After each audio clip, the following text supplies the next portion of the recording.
Hey guys, welcome back to my channel. In this video, I'll show you how to edit code in Shopify.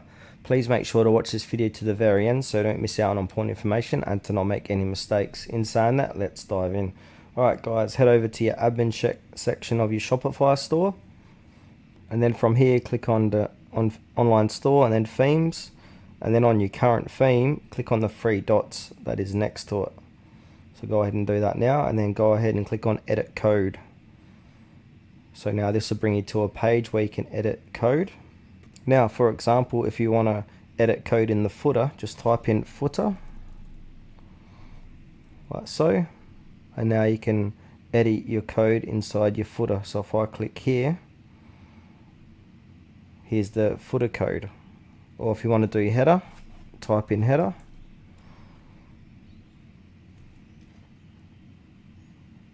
And now you can edit the code in your header. And you can repeat the process for any other part inside your Shopify store. So that's it for this video guys, how to edit code in Shopify.